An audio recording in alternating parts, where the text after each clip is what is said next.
గత ప్రభుత్వాలు మీరు చూశారు తల్లి, పరదాలు కట్టుకునేవారు, బ్యారికేడ్లు పెట్టుకునేవారు. ప్రజాప్రతినిధులు ఏనాడు ప్రజల్ని కలిసే పరిస్థితి లేకుండా పోయింది. చంద్రబాబు నాయుడు గారి నాయకత్వంలో అది ఉండకూడదు. ముఖ్యమంత్రి గారి దగ్గర నుంచి సర్పంచ్ గారు ప్రజల్లోనే ఉండాలి, పరదాలు ఉండకూడదు, బ్యారికేడ్ ఉండకూడదు. ప్రజల మమేక్యం అవ్వండి, ప్రజల సమస్యలు తెలుసుకోండి, ప్రజల సమస్యలు పరిష్కరించి ఇది మంచి ప్రభుత్వాన్ని వాళ్ళ గుండెల నుంచి వచ్చే విధంగా పని చేయాలని గౌరవ ముఖ్యమంత్రి చంద్రబాబు నాయుడు గారు మాకు చెప్తాం జరిగింది. అమ్మా, మీ అందరు తెలుసు, 2023 జనవరి 27న నేను యువగలం పాదయాత్ర ప్రారంభించా. కుప్పం నియోజకవర్గం నుంచి ఈ పాదయాత్ర ప్రారంభమైంది.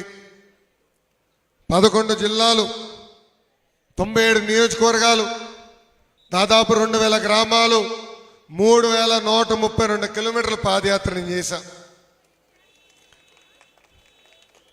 అడుగడుగునా ప్రజలు ఎదుర్కొంటున్న సమస్యలు నేను తెలుసుకున్నా. అది తెలుసుకున్న తర్వాతనే చంద్రబాబు నాయుడు గారితో చర్చించి బాబు సూపర్ 6 మేనిఫెస్టో తీసుకొచ్చాం. అమ్మా, నాడు మీ లోకేష్ పాదయాత్ర చేస్తున్నాడంటే ఆనాటి ముఖ్యమంత్రి జగన్మోహన్ రెడ్డి గారు జియో 1 అని తీసుకొచ్చాడు తల్లి. ఆ జియో 1లో ఏముందంటే రోడ్డు పైన మనం మీటింగ్లో పెట్టకూడదంట. పలమనేరు నియోజకవర్గంలో అమరున్నాడు కనుక ఎవడు అడ్డుపడలా. దాని తర్వాత అడుగడుగున నన్ను ఇబ్బంది పెట్టారు తల్లి. అమ్మా, నేను ఊరి దగ్గరికి వచ్చి స్టూల్ మీద నుంచి మాట్లాడాలనుకుంటే స్టూల్ లాక్కుని వెళ్ళిపోయారు తల్లి. చిన్న మైక్ బాక్స్ పట్టుకుని మాట్లాడాలనుకుంటే పాపం ఆ మైక్ని కూడా తీసుకెళ్లి కోర్టులో పెట్టారు తల్లి. ఇప్పటికే తిరిగి వెళ్ళేది తల్లి, అది ఇంకా అది కోర్టులో ఉంది తల్లి. నేను ఆనాడే చెప్పా జగన్మోహన్ రెడ్డి గారికి, జియో 1 మడిచి ఎక్కడ పెడతారో పెట్టుకోండి, ఈ యువగలం ఆగదని. తల్లి, బంగారుపాలెం వచ్చే వరకు యువగలం పాదయాత్ర తల్లి. బంగారుపాలెంకి వచ్చిన తర్వాత యువగలం దండయాత్రగా మారింది తల్లి. తల్లి, బంగారుపాలెం క్రాస్లో ప్రజలు వస్తే మాట్లాడాలని నిర్ణయించుకున్నా. ఆనాటి డిఎస్పీ గారు ఏకంగా వచ్చి అమరన్న పైన దాడి చేశారు. ఆయన చేయి పట్టుకున్నారు. చాలా కోపం వేసింది. ఇంత సీనియర్ నాయకుడు, మంత్రిగా పనిచేసిన నాయకుడు ఆయన చేయి పట్టుకుంటామని ఆనాడు డిఎస్పీ నిలదీస్తే నా పైన కేసు పెట్టారు తల్లి. ఇలా నా పైన 23 కేసులు పెట్టారు తల్లి. కానీ అప్పుడే చెప్పా, ఈ లోకేష్ తగ్గేదే లేదని.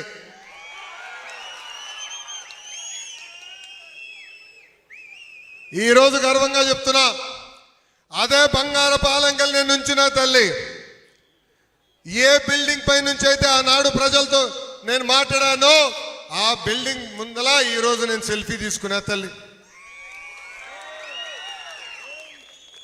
అమ్మ, ఒక మంచి పని చేయాలంటే పట్టుదల ఉండాలి, క్రమశిక్షణ ఉండాలి. బంగారుపాలెం నేను ఎప్పుడు మర్చిపోలేను తల్లి. పాదయాత్ర దారిలో నేను కారు మార్గంలో వస్తే నాయకులందరితో మేము మాట్లాడతాం, చర్చించుకున్నాం. ఆనాడు ఏం హామీలు ఇచ్చాం, ఎలా హామీలు నిలబెట్టుకోవాలి, దానిపైన మేమందరం చర్చించుకున్నాం తల్లి. పాదయాత్రలో ప్రతి 100 కిలోమీటర్లకి ప్రజలు పడుతున్న కష్టాలు తెలుసుకున్న తర్వాత నేను హామీ ఇస్తాం జరిగింది. దాంట్లో భాగంగా మన ప్రాంతానికి డయాలసిస్ సెంటర్ కావాలని ప్రజల కోరారు తల్లి. కరెక్ట్గా 100 రోజులు, వాస్తవంగా నిన్నే చేయాల్సింది తల్లి. నేను ఇచ్చిన హామీ ఏంటంటే 100 రోజులు పూర్తయ్యే లోపల తల్లి. కానీ నిన్న బాబు గారు నాకు పని పెట్టారు తల్లి. అందుకే నిన్న రావాల్సింది ఈరోజు వచ్చా. 100వ రోజు నేను ఇచ్చిన హామీ నిలబెట్టుకున్నా. 5 పడకల బెడ్లతో ఏకంగా ఈరోజు డయాలసిస్ సెంటర్ మన ప్రభుత్వం మీకోసం ఏర్పాటు చేసింది తల్లి. తల్లి, ఈ సెంటర్ కోసం మన ప్రభుత్వం 3 కోట్ల రూపాయలు ఖర్చు పెట్టింది తల్లి. కేంద్ర ప్రభుత్వం, రాష్ట్ర ప్రభుత్వం నిధులతో ఈరోజు ఈ సెంటర్ కూడా ఏర్పాటు చేసుకున్నాం తల్లి. ఇంతేకాదు, అక్కడ పేషెంట్లు ఉంటే వాళ్ళతో మాట్లాడా. 43 సంవత్సరాలు కుర్రోడు పాపం డయాలసిస్ పైన ఉన్నాడు. ఇది ప్రక్షాళన చేయాలి. నేను వైద్య శాఖ మంత్రి సత్య గారితో కూడా చర్చిస్తాను. ఎందుకు మన ప్రాంతంలో ప్రజలందరికీ డయాలసిస్ అవసరం వస్తుందని దానిపైన చర్చిస్తాను. ఇంతేకాదు నేను అనుకుంటాం నీటి సమస్య వల్ల అది వస్తుంది. నీరు బాగా లోపలికి ఉంది, మనం బోర్ వేసుకుంటున్నాం, లోతు పెంచుతున్నాం, దానివల్ల నీరు కాలుష్యం అవుతుంది. ఆనాడు పాదయాత్రలో హామీ ఇచ్చే తల్లి ప్రతి ఇంటికి ఉచితంగా సురక్షితమైన తాగునీరు అందించే బాధ్యత మేము తీసుకుంటా అని చెప్పాను. పనులు కూడా తొందరలోనే ప్రారంభించబోతున్నామని ఈ సభ హామీ ఇస్తున్నాం. అమ్మా, మన వరదలు వచ్చినాయి.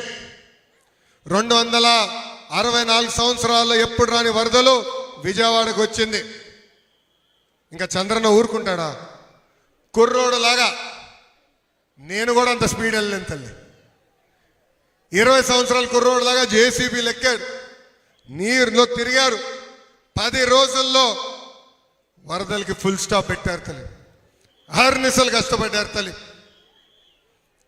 కానీ ఆనాటి ముఖ్యమంత్రి, ఈనాటి పులివెందుల ఎమ్మెల్యే జగన్మోహన్ రెడ్డి గారు ఏకంగా బాబు గారి పైన ఆరోపణలు చేస్తున్నారు. ఆయన ప్రవర్తన చూస్తుంటే ఆయనకు ఒక ముద్దు పేరు పెట్టాలనుకుంటున్నా తల్లి. అదేంటంటే ఫేక్ జగన్ అని తల్లి. ఏంటది? ఫేక్ జగన్. ఇది ఎందుకో నేను చెప్పాలి కదా తల్లి. అమ్మా, 2019 ఎన్నికలు ఏం చెప్పాడు? మెగా డిఎస్సి ఏర్పాటు చేస్తా, 2 లక్షల ప్రభుత్వ పోస్టులు భర్తీ చేస్తా అన్నాడు. పట్టించుకోలా. మేనిఫెస్టోలు ఏకంగా దశల వారీగా సంపూర్ణ మద్యపాన నిషేధం తీసుకొస్తా అన్నాడు. బూమ్ బూమ్ ప్రెసిడెంట్ మెడల్ అన్ని పారిచ్చాడు తల్లి, ఊరూరు పారిచ్చాడు తల్లి. ఇంతేకాదు, ఆనాడు ఏకంగా రాజారెడ్డి రాజ్యాంగం తీసుకొచ్చి ప్రజల్ని ఇబ్బంది పెట్టాడు. ఎవరైనా బయటకు వచ్చి ప్రభుత్వాన్ని నిలదీసినా ప్రశ్నించినా వాళ్ళపైన దొంగ కేసులు పెట్టారు తల్లి. నీ లోకేష్ పైన 23 కేసులు, అటెంప్ట్ మర్డర్ కేసు కూడా ఉంది తల్లి నా పైన, SC/ST కేసు కూడా పెట్టారు తల్లి నా పైన. ఎంత అన్యాయంగా ప్రవర్తించారు దయచేసి ఒక్కసారి ప్రజలు ఆలోచించాలా. ఇంతేగా తల్లి, ఆనాడు ఆయన కూడా పాదయాత్ర చేశాడు, ఊరూరికి ఒక హామీ ఇచ్చాడు. వాళ్ళ కార్యకర్తలు ఒక పుస్తకం తయారు చేశారు, 600 హామీలు ఇచ్చారు, ఆ హామీలు మీరు ఎప్పుడు తీస్తారని. కానీ దాని గురించి ఊసే లేదు. అలాంటిది మన ప్రభుత్వ అధికారంలోకి వచ్చిన వెంటనే ఒక పద్ధతి ప్రకారం ఇచ్చిన ప్రతి హామీ నిలబెట్టుకుంటాం తల్లి. అమ్మా, మీ అందరు తెలుసు, 2014 ముందల పెన్షన్ అంట 200 రూపాయలు. మన బాబన్న ముఖ్యమంత్రి అయిన తర్వాత చాలని 200 రూపాయల పెన్షన్ని ఒకే సంతకంతో 1000 రూపాయలు చేశారు తల్లి. 5 సంవత్సరాలు అయ్యే లోపల ఆ 1000 రూపాయల పెన్షన్ని 2000 రూపాయలు మన చంద్రన్న చేశారు. ఇప్పుడే మురళి గారు చెప్పారు ఇట్లా ఇట్లా ఇట్లా అని. గతంలో జగన్మోహన్ రెడ్డి గారు 2000 రూపాయల పెన్షన్ని 3000 రూపాయలు చేస్తా అన్నాడు తల్లి. దానికి ఎన్ని సంవత్సరాలు పట్టింది? ఆయనకి 5 సంవత్సరాలు. అలాంటిది మన బాబన్న అధికారంలోకి వచ్చిన వెంటనే 3000 పెన్షన్ని 4000 రూపాయలు ఒకే సంతకంలో చేశాను తల్లి. అంతేకాదమ్మా, వికలాంగులకి వచ్చే 3000 రూపాయల పెన్షన్ ఏకంగా 6000 రూపాయలు చేశాము తల్లి. ఎవరైనా వికలాంగులు ఏకంగా బెడ్కే పరిమితం అవుతే వాళ్ళని ఆదుకోవాలని 5000 రూపాయలు వచ్చే పెన్షన్ని 15000 రూపాయలు చేశాడు మన చంద్రన్న తల్లి. అమ్మా, నాకు ఇప్పుడు కూడా గుర్తుంది, పాదయాత్రలో ఊర్లో ఎక్కడికి వెళ్ళినా ప్రజలు నన్ను ఒకటి అడిగేవారు, అయ్యా మా బిడ్డల్ని బాగా చదివించా, ఉద్యోగాలు కల్పించని. ఇప్పుడే తల్లితో మాట్లాడుతూ ఉన్నా ఎంతమంది బిడ్డలు ఉన్నారని. నాకు 2 బిడ్డలు ఉన్నారు. నేను ఏం చదువుతున్నా, ఏం చదివారమ్మని, బాగా చదువుకున్నారు, పని చేస్తున్నారు. ఎక్కడ ఏం పని చేస్తున్నారంటే ఇప్పుడు IT ఉద్యోగాల్లో ఉన్నారు మా 2 కొడుకులు అని చెప్తుంది. అది అందరి కళ. పిల్లల్ని బాగా చదివిద్దాం, మంచి ఉద్యోగాలు కల్పిద్దామంత. అందుకే మా బాబన్న ప్రభుత్వ అధికారంలోకి వచ్చిన వెంటనే తొలి సంతకం మెగా డిఎస్సి అని పెట్టారు తల్లి. 16000 ఉపాధ్యాయుల పోస్టులు ఒకే సంతకంలో భర్తీ చేస్తానని హామీ ఇచ్చాడు. ఆ బాధ్యత ఇప్పుడు నా పైన ఉంది, విద్యాశాఖ మంత్రిగా నా పైన ఉంది. వచ్చే సంవత్సరం లోపల, అంటే కొత్త అకాడమిక్ ఇయర్ ప్రారంభమయ్యే లోపల ఆ హామీ కూడా మేము నిలబెట్టుకుంటాం, ప్రక్రియ ప్రారంభించామని ఈ సభాముఖంగా చెప్తున్నారు. అమ్మా, బాబన్న ముఖ్యమంత్రి అయిన వెంటనే అనేక పరిశ్రమలు కూడా తీసుకొచ్చారు, పెట్టుబడులు తీసుకొచ్చారు, యుద్ధ ప్రాతిపదికంగా అనేక పనులు చేశారు తల్లి. ఇంతేకాదమ్మా, మీరు చూస్తే ఆనాడు మన భూపత్రాలపైన మాజీ ముఖ్యమంత్రి గారి ఫోటో ఉండేది తల్లి. శాశ్వత భూ హక్కు చట్టం పేరుతో ఏకంగా మన భూమి లాక్కునే దానికి ఆనాడు ప్రయత్నించారమ్మా. ఎవరైనా ఇద్దరి మధ్యలో గొడవ ఉంటే కేవలం కలెక్టర్ గారు చెప్తే అయిపోతుంది, కోర్టుకు కూడా వెళ్ళలేము, ఏకంగా హైకోర్టుకి వెళ్ళాలని చెప్పారు తల్లి. అందరం భయపడిపోయాం. పాదయాత్రలో కూడా చెప్పిన, ఈ ఫేక్ జగన్ ఎక్కడికి వెళ్ళినా నీ బిడ్డని అంటున్నాడని. ఆ మాయలో పడొద్దమ్మా అని చెప్పా. ఎందుకంటే రేపు పొరపాటున గెలిస్తే నీ బిడ్డనే కదా, మీ భూమి నాదని చెప్పి రాయించుకునేవాడు తల్లి. అది మీరు గుర్తించారు. అందుకే ఎన్డీఏ ప్రభుత్వాన్ని ఎప్పుడు లేని మెజార్టీతో మీరు గెలిపించారు తల్లి. చంద్రబాబు నాయుడు గారు పెట్టిన 5 సంతకాల్లో భూ హక్కుల శాశ్వత భూ హక్కు చట్టాన్ని రద్దు చేసే దానిపైన పెడతాం జరిగింది తల్లి. ఇంతేగా తల్లి, నేను ఆనాడు మిషన్ రాయలసీమ అన్న పేరుతో రాయలసీమ ప్రజలు ఎదుర్కొన్న సమస్యలు తెలుసుకున్న తర్వాత కడపలో పెట్టా. పిల్లలకి చదువుకునే దానికి పాఠశాలలు ఏర్పాటు చేయాలి, విశ్వవిద్యాలయాలు తీసుకురావాలి, పిల్లలు చదువుకున్న తర్వాత ఉద్యోగాలు ఉపాధి మన ప్రాంతంలోనే కల్పించాలి. అంతేకాదు రైతులకి సబ్సిడీ ద్వారా డ్రిప్ ఇరిగేషన్ అందజేయాలి. మామిడి మనకు కావాల్సిన మామిడి పంటే కాదు, మామిడి తోటలో భారతదేశానికే కాదు ప్రపంచానికి కావాల్సిన మామిడి కూడా పండించి పంపించాలని ఆనాడు ఆలోచించాం. ఆ ప్రక్రియ కూడా తొందరలో మేము ప్రారంభించబోతున్నాం. పేదల ఆకలి తీర్చే అన్నా క్యాంటీన్ తల్లి, పేదల ఆకలి తీర్చే అన్నా క్యాంటీన్ని ఒకే ఒక సంతకంతో ఆనాడు ఫేక్ జగన్ రద్దు చేశాడు, పీకేశాడు తల్లి.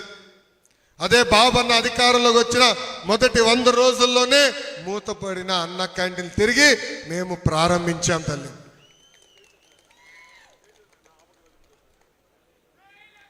నేను ఎందుకో పదే పదే ఫేక్ జగన్ అంటున్నానో దయచేసి ప్రజలందరూ గమనించాలి తల్లి. మొన్న వరదలు వచ్చినాయి, వాళ్ళ పార్టీకి చెందిన బోట్లు ఏకంగా తీసుకెళ్లి ప్రకాశం బ్యారేజ్ని కొట్టారు తల్లి. దేవుడి దయ వల్ల గేట్లు డైరెక్ట్గా తగల్లా. అదే కానీ గేట్లు తగలుంటే మొత్తం లంక గ్రామాలే పోయే పరిస్థితి వచ్చే తల్లి. అడుగడుగున కుట్రలు తల్లి, అడుగడుగున కుట్రలు తల్లి. ఆనాడు ఏం చెప్పారు, సొంత బాబాయిని ఆయన చంపేసి ఆ నిండా చంద్రబాబు నాయుడు గారి పైన వేశారు. వెంకటేశ్వర స్వామి దగ్గర కూడా ఆనాడు పింక్ డైమండ్ అంట, అదేంటో నాకు తెలియదు, పింక్ వజ్రం అంట, ఏదో మేము కొట్టేసామని చెప్పాడు ఎన్నికల ముందల. 5 సంవత్సరాలు నిరూపించలేకపోయాడు. కానీ ఈరోజు బాధాకరమైన పరిస్థితి ఏంటంటే ఏకంగా లడ్డూలో కూడా నాణ్యత లేకుండా చేశారు తల్లి. పాదయాత్రలో చాలా మంది వచ్చి నాకు చెప్పారు, అయా తిరుమలకి వెళ్తున్నాం, లడ్డులో నాణ్యత లేదు, నెయ్యి సరిగా లేదు, అన్నదానంలో ఏకంగా ఆహారం సరిగా లేదని అన్నాడు చెప్పారు తల్లి. నేను అడుగడుగున మాట్లాడే దాని గురించి. అందుకే చంద్రబాబు నాయుడు గారు కొత్త అధికారి నియమించిన వెంటనే గీ పైన పరీక్షలు, నెయ్యి పైన పరీక్షలు నిర్వహిస్తే దాంట్లో ఏకంగా పంది కొవ్వు, చేప నూనె, ఇలా అన్ని పదార్థాలు లేదు. ఎంత అన్యాయమో చూడండి తల్లి. అంటే అక్కడ కూడా అవినీతి చేసి సొంత కుటుంబ సభ్యుడు వైవి సుబ్బారెడ్డి అక్కడ అవినీతి చేసి ఎంత అన్యాయంగా చేశారు. అంటే వ్యవస్థలు ఎలా అయిపోయినా చూడండి తల్లి. ఇప్పుడు పవిత్రమైన బాధ్యత మా పైన ఉంది తల్లి. 175 నియోజకవర్గాల్లో ఆంధ్ర రాష్ట్ర ప్రజలు 164 స్థానాలు ఎన్డీఏ ప్రభుత్వానికి ఇచ్చారు తల్లి. భారతదేశ చరిత్రలో ఏ ప్రభుత్వానికి రాని విధంగా మమ్మల్ని మీరు ఆశీర్వదించారు, దీవించారు, గెలిపించారు తల్లి. ఒక బాధ్యతగా మేము వహిస్తాం, ఒక బాధ్యతగా మేము ముందరికెళ్తాం. ఆ బాధ్యతల్ని మేము మా భుజస్కంధాలపైన మోస్తాం తల్లి. గత నాయకుల్లాగా, గత ప్రభుత్వంలాగా, గత ముఖ్యమంత్రిలాగా మేము ప్రవర్తించాం. ప్రజలకు అందుబాటులో ఉంటాం, మీ సమస్యలు తెలుసుకుంటాం, మీ సమస్యలు పరిష్కరించే బాధ్యత మేము తీసుకుంటాం తల్లి. అమ్మ ఆనాడు ఊరూరు వచ్చాం, వీధి వీధి తిరిగాం, ప్రతి గడప తొక్కాం. బాబు సూపర్ 6 హామీల గురించి ప్రతి గడపకి వివరించాం. ఈ సభాముఖం మళ్ళీ నేను చెప్తున్నా తల్లి, మన ప్రభుత్వం ఇచ్చిన ప్రతి హామీ నిలబెట్టుకుంటుంది, దాంట్లో ఎలాంటి సందేహం లేదు.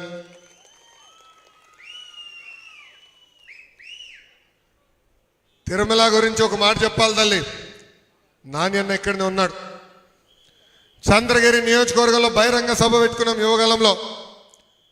నేను ఆనాడే చెప్పా జగన్మోహన్ రెడ్డి గారికి, 7 కొండల పైన మీరు రాజకీయం చేస్తున్నారు, ఏకంగా ధరలన్నీ పెంచి ప్రజల్ని దేవుడిని దూరం చేస్తున్నారు, ఇది అన్యాయం చెప్పా. దేవుడే చూసుకుంటాడని చెప్పా తల్లి. ఇప్పుడు చూడండి ఏమైందో. ఇది చాలా చాలా అన్యాయం. దయచేసి ప్రజలందరూ ఇది గుర్తుపెట్టుకోవాలా. అమ్మా, కష్టకాలాలు తొందరగా మనం మర్చిపోతాం తల్లి. 5 సంవత్సరాల్లో మనం పడిన కష్టాలు మనం మర్చిపోతాం. మా నాయకులు కూడా గుర్తు చేస్తున్నా, కార్యకర్తలు గుర్తు చేస్తున్నా, ప్రజలు కూడా ఆలోచించమని కోరుతున్నా తల్లి. ఆ రోజు నిత్యావసర సరుకుల ధరలు విపరీతంగా పెరిగిపోయినాయి, మద్యం ధరలు విపరీతంగా పెంచేశారు. ఇవన్నీ ప్రక్షాళన చేస్తున్నాం తల్లి. ఒక పద్ధతి ప్రకారం ధరలు కూడా తగ్గించే బాధ్యత మన ప్రభుత్వం తీసుకుంటుందని ఈ సభాముఖం మీ అందరికి హామీ ఇస్తూ, ఇంకా పూతలపట్టు నియోజకవర్గం బంగారుపాలెం నా గుండెల్లో ఎప్పుడు ఉంటుంది తల్లి. ఇది నేను ఎందుకు చెప్తున్నానంటే, ఆనాడు నా పైన ఒకే ఒక డిఎస్పి దాడి చేశాడు తల్లి. చాలామంది పోలీస్ సోదరులు వచ్చారు, కానీ ఒకే ఒక డిఎస్పి నా పైన దాడి చేశారు, ఇంకెవరు రాలా. డిఎస్పి గారు ఆనాడు ఇతర సిబ్బందికి లాఠీ చార్జ్ చేయమంటే లాఠీలు తీసుకొచ్చి మా కార్యకర్తలకు ఇచ్చి వెళ్ళిపోయారు తల్లి. ఇది అన్యాయం, GO1 కరెక్ట్ కాదు, దానికి మేము పలకమని చెప్పారు, మేము అండగా నిలబడమని చెప్పారు తల్లి. కానీ ఆనాడు ప్రజలు మాకు అండగా నిలబడ్డారు. నాడు పోలీసులు నా పైన, ఆ డిఎస్పి గారు నా పైన దాడి చేసినా, నా మైక్ లాక్కున్నా,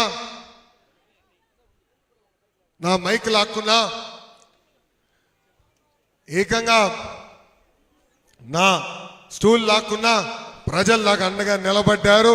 ప్రజలే నన్ను ప్రోత్సహించారు తల్లి. బంగారుపాలెం నుంచే ఆ దండయాత్ర ఏకంగా విశాఖపట్నం వరకు వెళ్ళింది. అందుకే బంగారుపాలెంని పూతలపట్టు నియోజకవర్గాన్ని నా గుండెలో పెట్టుకుంటా, కాపాడుతా, అభివృద్ధి చేసే బాధ్యత నేను తీసుకుంటానని ఈ సభాముఖ హామీ ఇస్తూ, నాకు ఇంత అద్భుతమైన అవకాశం ఇచ్చిన బంగారుపాలెం ప్రజలకి, పూతలపట్టు నియోజకవర్గ ప్రజలందరికీ పేరు పేరున నా హృదయపూర్వక ధన్యవాదాలు తెలుపుకుంటూ, తల్లి నేను ఇక్కడికి వచ్చింది నేను మాట్లాడేసి వెళ్ళిపోయేదానికి కాదు, మీ దగ్గర నుంచి కూడా వినేదానికి, ఇంకేం చేస్తే బాగుంటుంది తెలుసుకునేదానికి వచ్చాము. అందుకే ఇప్పుడు ఈ ప్రజావేదిక కార్యక్రమం ప్రారంభించవలసిందిగా అధికారులు నేను కోరుతున్నాం. అమ్మా, ప్రజావేదిక పేరు ఎక్కడి నుంచి వచ్చిందో మీ అందరు తెలుసా? మీ అందరు తెలుసా? 2014-19 మధ్యన చంద్రబాబు నాయుడు గారు నివసిస్తున్న ఉండవల్లి గ్రామంలో ఆయన ఇంటి పక్కన ప్రజావేదిక ఒక భవనం కట్టాడు తల్లి. అక్కడ ప్రజలు వస్తే వాళ్ళని కూర్చోబెట్టి కలిసేదానికి. ఈ ఫేక్ జగన్ ముఖ్యమంత్రి అయిన వెంటనే ఆయన తీసుకున్న తొలి నిర్ణయం ఆ ప్రజావేదిక కూల్చేస్తాం తల్లి. కూల్చేశాడు. ఆ రోజు నుంచే విధ్వంసం పాలన మొదలైంది తల్లి. ఆ రోజు నుంచి అడుగడుగునా ప్రజలు ఇబ్బంది పడారు తల్లి. అందుకే మనకు జీవితాంతం గుర్తు ఉండాలని ఆ భవనం కట్టట్లేదు, అట్లనే ఉంచుతున్నాం. చరిత్రలో ప్రజలందరూ తెలుసుకోవాల్సిన అవసరం ఉంది. రేపు రాబోయే తరాల్లో కూడా గతంలో ఒక ఫేక్ జగన్ ఉండేవాడు, ఎలా భవనాలు కూల్చేశాడో వాళ్ళు తెలుసుకోవాలి అని అది అట్లనే వదిలేస్తున్నాం. కానీ ఊరూరు సభలు పెట్టుకున్నప్పుడు ప్రజావేదిక పేరుతో చేయాలని గౌరవ ముఖ్యమంత్రి గారు చెప్తాం జరిగింది తల్లి. అందుకే ప్రజావేదికతో ఈ కార్యక్రమం మీ ముందరకు వచ్చామని ఈ సభాముఖం తెలుపుకుంటూ ఇప్పుడు ఈ కార్యక్రమం ప్రారంభించవలసిందిగా అధికారులందరినీ నేను కోరుతున్నాం. నమస్కారం.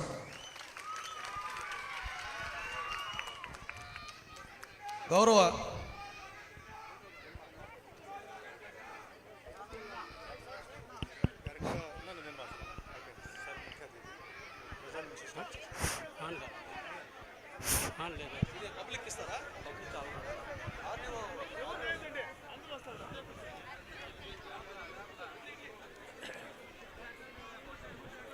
గౌరవ నారా లోకేష్ బాబు గారికి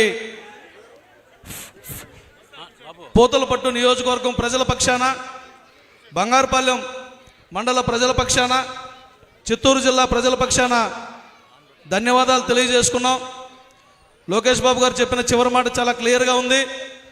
ఒక్క ప్రజావేదికను కూలిస్తే ఊరుకో ప్రజావేదిక పెట్టాం, ఇది మా పాలన, మా పనితీరుని సగర్వంగా చాటి చెప్పడం కోసం ఊరూరులో ప్రజావేదిక పెట్టి ప్రజల సమస్యలను ఎక్కడికక్కడే తెలుసుకుని పరిష్కరించే ప్రయత్నం చేస్తామని చెప్పడం జరిగింది. ఇక అందరూ సైలెంట్గా ఉంటే ప్రభుత్వం మీ దగ్గరకు వచ్చింది. మంత్రి గారితో పాటు ప్రజాప్రతినిధులు, అధికార యంత్రాంగం, జిల్లా కలెక్టర్ మొదలుకొని అధికార యంత్రాంగం అంతా మీ దగ్గరకు వచ్చింది. మీ సాధక బాధకలు వినే సమయం ఆసన్నమైంది కాబట్టి మీరందరూ కూడా కొంత సైలెంట్గా ఉండి సహకరించాలి. అంతకన్నా ముందుగా ఇది మంచి ప్రభుత్వం అన్నటువంటి లోగోని మంత్రి గారిని ఆవిష్కరించమని కోరుతూ ఉన్నా.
ప్రతి ఇల్లు నిన్నే నిన్నే పిలిచింది,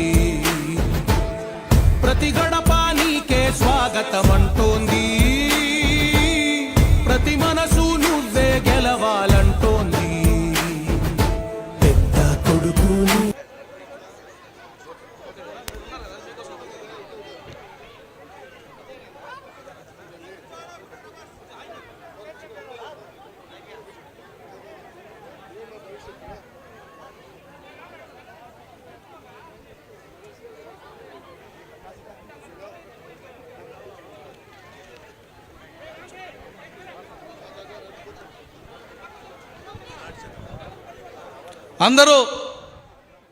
మీరందరూ ఎదురు చూస్తున్నారు.